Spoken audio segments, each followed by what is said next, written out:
Hey guys, welcome back to my channel. If you are new, welcome to my channel. It's weird. ತುಂಬ ದಿನದ ನಂತರ ಯೂಟ್ಯೂಬಲ್ಲಿ vlog ಮಾಡಬೇಕು ಅನ್ನಿಸ್ತು. ಅದರಲ್ಲಿ ನಮ್ಮ ಮನೇಲಿ ಇವತ್ತು ಈವ್ನಿಂಗ್ ಸ್ನ್ಯಾಕ್ಸ್ ಮಾಡ್ತಾ ಇದ್ವಿ. ತೆಲುಗಲ್ಲಿ ಗೌಲ ಅಂತ ಸಮಥಿಂಗ್ ಏನೋ ಅಂತಾರೆ, ಕನ್ನಡದಲ್ಲಿ ನನಗೂ ಏನಂತಾರೆ ಅಂತ ಗೊತ್ತಿಲ್ಲ. So let's start the video. ಇದನ್ನು ಮಾಡೋದಕ್ಕೆ ಏನೇನು ಇಂಗ್ರೀಡಿಯೆಂಟ್ಸ್ ಬೇಕು ಅಂತ ಅಂದರೆ 1 ಕಪ್ ಮೈದಾ, 1 ಕಪ್ ಗೋಧಿ ಹಿಟ್ಟು. ಆ್ಯಕ್ಚುಲಿ ಮೈದಾ ಹಿಟ್ಟಲ್ಲೇ ಮಾಡಬೇಕಾಗಿರೋದು. ಚಿಕ್ಕ ಮಕ್ಕಳೆಲ್ಲ ತಿಂತಾರೆ, ಮೈದಾ ಜಾಸ್ತಿ ಹಾಕ್ಬಾರ್ದು ಅಂತ ನಾವು 1 ಕಪ್ ಗೋಧಿ ಹಿಟ್ಟನ್ನ ಬಳಸ್ತಾ ಇದ್ದೀವಿ. ರುಚಿಗೆ ತಕ್ಕಷ್ಟು ಖಾರದ ಪುಡಿನ ಬಳಸಿ, ಬಿಕಾಸ್ ಖಾರ ಕೆಲವೊಬ್ರು ಜಾಸ್ತಿ ತಿಂತಾರೆ, ಕೆಲವೊಬ್ರು ತಿನ್ನಲ್ಲ. ಆ್ಯಂಡ್ ಅಜ್ವಾನ ಆ್ಯಂಡ್ ರುಚಿಗೆ ತಕ್ಕಷ್ಟು ಉಪ್ಪು. ಸೊ ಇದು ಮಾಡೋಕ್ಕೆ ಬೇಕಾಗಿರೋದು ಇದೊಂದು ಮೇನ್ ಅಲ್ಲಿಗೆ. ಎಸ್ ತುಂಬ ದಿನದಿಂದ ವ್ಲಾಗ್ಸ್ ಮಾಡಬೇಕು ಅಂದ್ಕೊಳ್ತಿದ್ದೆ, ಬಟ್ ಅನಿವಾರ್ಯತೆಯಿಂದ ಹಾಗೇ ಇರಲಿಲ್ಲ. ಸೊ ಲಾಸ್ಟ್ ಟೈಮ್ ನಾವು ಅನಿವಾರ್ಯತೆ ಅಂತ ಏನಿಲ್ಲ, ಕಾಲೇಜು ಎಕ್ಸಾಮು ಅದು ಇದು ಅಲ್ಲಿ ಇಲ್ಲಿ ಹೊರಗಡೆ ಹೋಗಿ ಬಂದು ಸುಸ್ತಾಗಿಬಿಡೋದು, ಮಾಡೋಕ್ಕಾಗಿಲ್ಲ ಅಂತ ಹೇಳಬೇಕು. ಈಗ ಎಕ್ಸಾಮ್ ಮುಗಿಸ್ಕೊಂಡು ಮನೆಗೆ ಬಂದಿದ್ದೀನಿ, ಮಾಡ್ತಿದ್ದೀವಿ ಅಂತ ಹೇಳಬೇಕು. ಇಷ್ಟೇ ಗೈಸ್, ರೀಸನ್ ನಿಮಗೆ ಸಿಕ್ತು ಅನ್ನಿಸುತ್ತೆ. ಸೊ ಟ್ರಿಪ್ ಹೋಗಿದ್ದೆ ನಾನು. ಯಾವಾಗ? ಡಿಸೆಂಬರಾ? ಯಾರಿಗೊತ್ತು, ನೋಡು ಫೋಟೋ ತೆಗೆದು ನೋಡು. ನವಂಬರ್ ಎಂಡಲ್ಲಿ ನಾನು ಟ್ರಿಪ್ ಹೋಗಿದ್ದೆ. ಆ್ಯಕ್ಚುಲಿ ಟ್ರಿಪ್ದು ಮಾಡೋಣ ಅಂದ್ಕೊಂಡಿದ್ದೆ, ಬಟ್ ಮಾಡೋಕ್ಕಾಗಿರಲಿಲ್ಲ. ಮನೆಗೆ ಬಂದಮೇಲೆ ತುಂಬ ಬೈಸ್ಕೊಂಡೆ ಮಾಡಿಲ್ಲ ಅಂತ. ಬಟ್ ನಾನೇನಾದರೂ ಅಲ್ಲಿಂದ ವ್ಲಾಗ್ ಮಾಡಿದ್ರು ನನ್ನ ನೆಕ್ಸ್ಟ್ ಟೈಮ್ ನಮ್ಮ ಮನೇಲಿ ಟ್ರಿಪ್ಪಿಗೆ ಕಳಿಸ್ತಾ ಇರಲಿಲ್ಲ. ಸೊ ಹಂಗಾಗಿ ಮಾಡಿರಲಿಲ್ಲ. ಚೆನ್ನಾಗಿತ್ತು ಟ್ರಿಪ್ ಒಂಥರ. ಸೊ ವೀಕ್ಲಿ ಒಂದ್ಸರಿ ಆದರೂ ವೀಡಿಯೋನ ಹಾಕೋಕ್ಕೆ ಟ್ರೈ ಮಾಡ್ತೀನಿ ಇನ್ಮೇಲೆ. ಟ್ರೈ ಮಾಡ್ತೀನಿ. ಈ ಒಂದು ರೆಸಿಪಿನ ನಿಮ್ಮ ಮನೇಲೂ ಟ್ರೈ ಮಾಡಿ, ಹೇಗೆ ಬಂದಿದೆ ಅಂತ ಕಮೆಂಟ್ ಬಾಕ್ಸಲ್ಲಿ ಕಮೆಂಟ್ ಮಾಡಿ. ಚೆನ್ನಾಗಿ ಬಂದಿಲ್ಲ ಅಂದರೆ ಬೈಕೊಂಬಿಡಿ. ನಮ್ಮ ಮನೇಲಿ ಹೇಗೆ ಬರುತ್ತೆ ಅಂದರೆ ನಾವು ಫಸ್ಟ್ ಟೈಮ್ ಟ್ರೈ ಮಾಡ್ತಿದ್ದೀವಿ. ಇದೊಂಥರ ಲೈಕ್ ಚಕ್ಲಿ ಥರ ಅಲ್ವಾ? ಚಕ್ಲಿ ಥರ, ಬಟ್ ಚಕ್ಲಿ ಅಲ್ಲ, ಚಿಕ್ಕದಾಗಿ ಶಂಕರಪೋಳಿಯ ಥರ ಇರುತ್ತೆ. ಬಟ್ ಶಂಕರಪೋಳಿಯ ಸ್ವೀಟ್ ಅದನ್ನು ಖಾರ ಥರನೂ ಮಾಡ್ತಾರೆ. ಬಟ್ ಇದು ಎರಡೂ ಅಲ್ಲ ಗೈಸ್, ಅದು ಏನು ಅಂತ ನನಗೂ ಗೊತ್ತಿಲ್ಲ. ಸ್ವೀಟು ಮಾಡ್ಬೋದು ಇದರಲ್ಲಿ. ಸ್ವೀಟು ಮಾಡ್ಬೋದಂತೆ. ನೀವು ಉಪ್ಪಲ್ಲೂ ಸಕ್ಕರೆ ಹಾಕ್ಬೇಕಾ? ಅಲ್ಲ ಸಾರಿ, ಖಾರದ ಪುಡಿ ಬದಲು ಸಕ್ಕರೆ ಹಾಕಿ. ಸ್ವೀಟ್ ಗೊತ್ತಿಲ್ಲ, ಬೆಲ್ಲದ್ದೇನದು ಪಾಕ ಮಾಡಿ ಏನೋ ಗೈಸ್, ನನಗೆ ಗೊತ್ತಿರೋದು ನಾನು ಹೇಳ್ತೀನಿ. ಇದರಲ್ಲೂ ಮಾಡ್ಬೋದು, ಸ್ವೀಟ್ ಮಾಡ್ಬೋದಂತೆ. ನೀವು ಸ್ವೀಟೇನು ಟ್ರೈ ಮಾಡಿ ನಂಗೆ ಹೇಳಿ, ನಾನು ಖಾರ ಟ್ರೈ ಮಾಡಿ ನಿಮ್ಗೆ ಹೇಳ್ತೀನಿ. ಕೆಟ್ಟೋದ್ರೆ ಹೇಳ್ತೀವಿ ವಿಡಿಯೋದಲ್ಲಿ, ಕೆಟ್ಟೋದ್ರೆ ನೀವು ಟ್ರೈ ಮಾಡಬೇಡಿ, ಚೆನ್ನಾಗಿ ಬಂದರೆ ಟ್ರೈ ಮಾಡಿ. ನೀವು ಒಂದ್ಸರಿ ಸ್ವೀಟೇನು ಟ್ರೈ ಮಾಡಿ ನಮ್ಗೆ ಹೇಳಿ ಆಯಿತಾ? ನಾವು ಖಾರ ಟ್ರೈ ಮಾಡಿ ನಿಮ್ಗೆ ಹೇಳ್ತೀವಿ. ಬಿಹೈಂಡ್ ದ ಕ್ಯಾಮ್ರಾ ಒಬ್ರು ಇದ್ದಾರೆ, ಅವರು ಇವತ್ತು ಬ್ಯುಸಿ ಇರೋ ಕಾರಣ ನಾವು ನಾಳೆ ಅವ್ರನ್ನ ನೆಕ್ಸ್ಟ್ ವೀಡಿಯೋದಲ್ಲಿ, ಸಾರಿ ನಾಳೆ ಅಲ್ಲ ನೆಕ್ಸ್ಟ್ ವೀಡಿಯೋದಲ್ಲಿ ಅವ್ರನ್ನ ತೋರಿಸ್ತೀನಿ. ಅವ್ರು ಮಿಸ್ ಯೂನಿವರ್ಸ್ ಇದ್ದಾರೆ ಒಬ್ಬರು.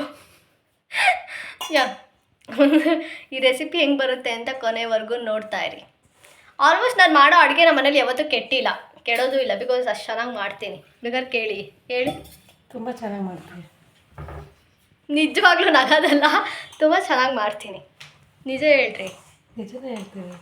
ಆಲ್ಮೋಸ್ಟ್ ನಾನು ಮನೆಗೆ ಮಾಡೋ ಸ್ನ್ಯಾಕ್ಸ್ ಐಟಮ್ಸ್ನೆಲ್ಲ ನಾನು ತುಂಬ ಚೆನ್ನಾಗಿ ಮಾಡ್ತೀನಿ. ರೆಸಿಪಿ ವಿಡಿಯೋ ತೋರಿಸ್ತೀನಿ ಅಂದ್ಬಿಟ್ಟು ಇಷ್ಟು ಮಾತಾಡ್ತಾಳೆ ಅಂತ ನೀವು ಅನ್ಕೊತಾ ಇದ್ದೀರಾ, ಅಂದ್ಕೊಳ್ಳಿ. ಬಟ್ 10 ಮಿನಿಟ್ಸ್ ಹಿಟ್ಟು ಕಲಿಸ್ಬಿಟ್ಟು ಹಾಗೆ ನೆನೆಯಿಡಬೇಕು. ಸೊ ಹಂಗಾಗಿ 10 ನಿಮಿಷ ಗ್ಯಾಪಲ್ಲಿ ಮಾತಾಡ್ತಾ ಇರೋದು. ಎಣ್ಣೆ ಕಾಯಲಿಕ್ಬಿಟ್ಟು ಇಲ್ಲಿ ಆಲ್ರೆಡಿ ಹಿಟ್ಟು ರೆಡಿ ಆಗಿದೆ. ಅಲ್ಲಿಗೆ ಇಲ್ಲ ಅಂತಂದರೆ ಸ್ಪೋರ್ಕ್ ಯೂಸ್ ಮಾಡಿನೂ ಬೇಕಾದರೆ ನೀವು ಅದರ ರೆಸಿಪಿನ ಮಾಡ್ಬೋದು. ಅದು ಹೇಗೆ ಅಂತ ಈ ಇಂಡಿಯನ್ ಮಾಮ್ಸ್ ಐಡಿಯಾಸ್ ಅಪ್ಪಪ್ಪ, ಅದು ಹೇಗೆ ಅಂತ ಈಗ ನಮ್ಮ ಮಾಮ್ಸ್ ತೋರಿಸ್ಕೊಡ್ತಾರೆ. Let's go. ಸ್ವಲ್ಪ ಹಿಟ್ಟು ತಗೊಂಡು ಈ ರೀತಿ ಚಿಕ್ಕದಾಗಿ ಹುಳಿ ಮಾಡ್ಕೋಬೇಕು. ಈಗ ಮಾಡೋದು ಹೇಗೆ ಅಂತ ತೋರಿಸ್ಕೊಡ್ತೀನಿ. ಈ ರೀತಿ ಮಾಡ್ತಾ ಹೋಗೋದು ಹಿಂಗೆ, ಜಸ್ಟ್ ಅಷ್ಟೇ. ಈಗ ನೋಡಿ ಮತ್ತೆ ತೋರಿಸ್ಕೊಡ್ತೀನಿ. ಈ ಥರ ರೋಲ್ ಮಾಡಿದರೆ ಹಿಂಗೆ ಬರುತ್ತೆ.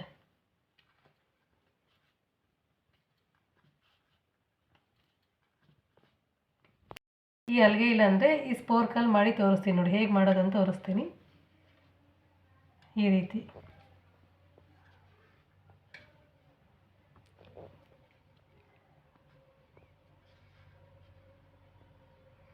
ಅದಕ್ಕಿಂತಲೂ ಇದೇ ಚೆನ್ನಾಗಿ ಬರುತ್ತೆ. ಇದು ಸ್ವಲ್ಪ ಗ್ಯಾಪ್ ತುಂಬ ಇದೆ, ಇದು ಕಂಟಿನ್ಯೂಸ್ ಆಗಿ ಲೈನ್ಸ್ ಬಂದಿರುತ್ತೆ. ಮಣಿಯಲ್ಲಿ ಬಂದಷ್ಟು ಇದರಲ್ಲಿ ಶೇಪ್ ಬರಲ್ಲ.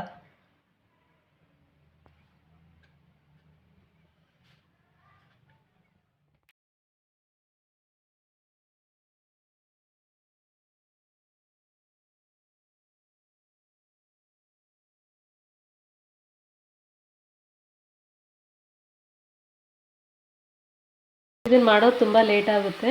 ನಿಧಾನವಾಗಿ ಸ್ಲೋ ಫ್ಲೇಮಲ್ಲಿ ಇಟ್ಕೊಂಡು ಮಾಡ್ಕೋಬೇಕು. ಬೇಯಬೇಕಲ್ಲ.